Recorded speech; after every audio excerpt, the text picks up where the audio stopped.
What is going on, guys? RonMan coming back at you, and today we're taking a look at the Flintstones surprise at Dinosaur Peak for the NES. Before we get into this review, though, I think it would probably be a good idea to watch my review on the rescue of Dino and Hoppy if you haven't already seen it, just because I'll be making a lot of references between the two games. Also, if you're new here and you like my content, please make sure to hit the like and subscribe buttons, as well as that bell notification so you stay up to date with RonMan Gaming.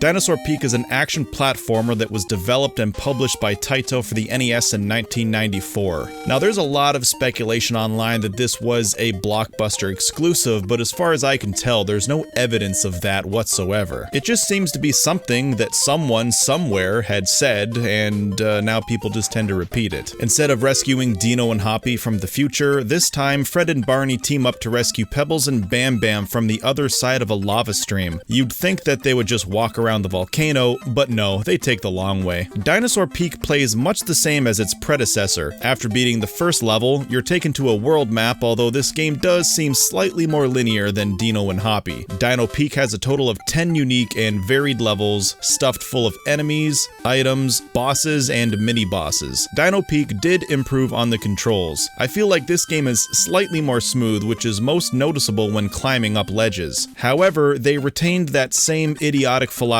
of reducing your health meter every time you die. If you stay tuned to the end of the video, I will share with you what the surprise is at Dinosaur Peak, and you won't want to miss that. Throughout this new adventure, rather than going it alone with Fred, this time Barney tags along. This game is single player only, but by pressing select, you can switch between Fred and Barney at any time. This is the biggest feature of this game and the main reason it stands apart from its predecessor. Both characters have unique abilities, which means you will have to use both characters for different situations. Just like the previous game, Fred uses his club and can climb ledges. Barney, on the other hand, uses a slingshot, and although he can't climb ledges, he can climb and shimmy across ropes and vines. Fred's club is a short-ranged attack that you can charge up for more power. Barney's slingshot is a great long-range weapon, but the trade-off is that it's much weaker. There are also two sub-weapons, an axe and a bowling ball. I honestly use these very little. Just like in Dino and Hoppy, Dinosaur Peak has optional sports levels that you access via the overworld. This time, in addition to basketball, we have hockey. The hockey stage plays much the same as the basketball stage. Score more points than Harry to win. I felt that the sports stages in this game are slightly more difficult than in Dino and Hoppy. If you win, you'll get...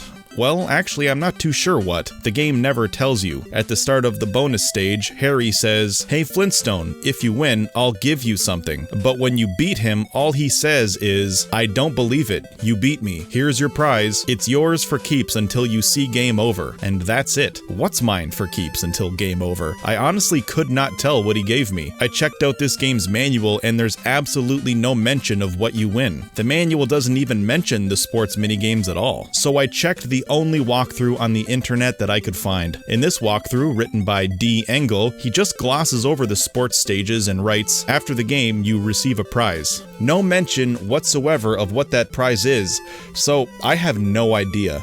If you happen to know, please put it down in the comments. I had mentioned that the stages are varied. No two levels look the same. This time you venture through bedrock, a kitchen, and a witch's castle, among many others. There are also a couple of auto-scroller type levels like this one where you're surfing across the ocean. Throughout the stages, you'll come across many different items. Again, we see extra lives, life refills, power meter increases, and sub-weapons. What's new are these stars. Every time you collect a star, you'll add a letter to the Yabba Dabba Do at the bottom of the screen. Once you fully spell it out, you'll earn an extra life. The overall game design in Dino Peak again is well done. Like I said, it mostly plays the same as Dino and Hoppy. But of course, because Fred and Barney both play differently, this does change the pace and the structure. In every stage, there are areas which are obviously designed for one character or the other, like clinging onto ledges or climbing on ropes. But because Fred has a short-ranged weapon and Barney has a long-ranged weapon, there are many gray areas where it's up to you to see what's the most efficient strategy. Okay, so what is the big surprise at Dinosaur Peak? Are you ready? It's a difficulty spike. The final stage is very hard. I got pretty angry at this game, actually.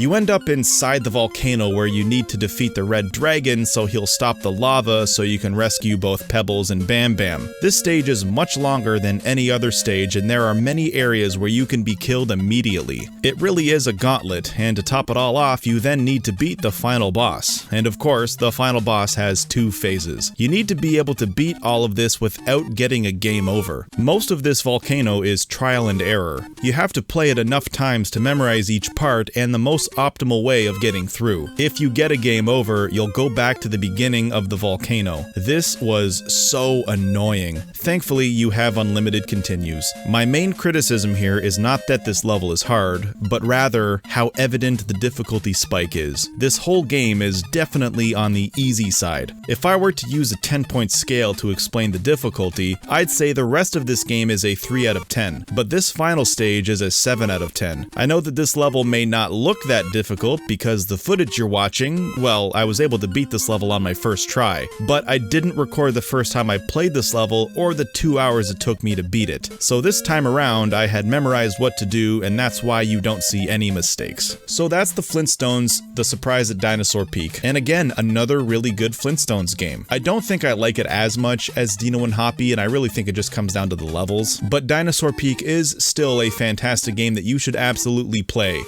Just don't buy a physical, authentic copy of this game. I don't think any game is worth that price. That's just crazy. I would recommend emulate it or even buy a reproduction card so you can play it on your original hardware if that's what you want to do, but don't buy this game. Anyway, thank you guys so much for watching. My name is RonMan, and I'll catch you in the next video.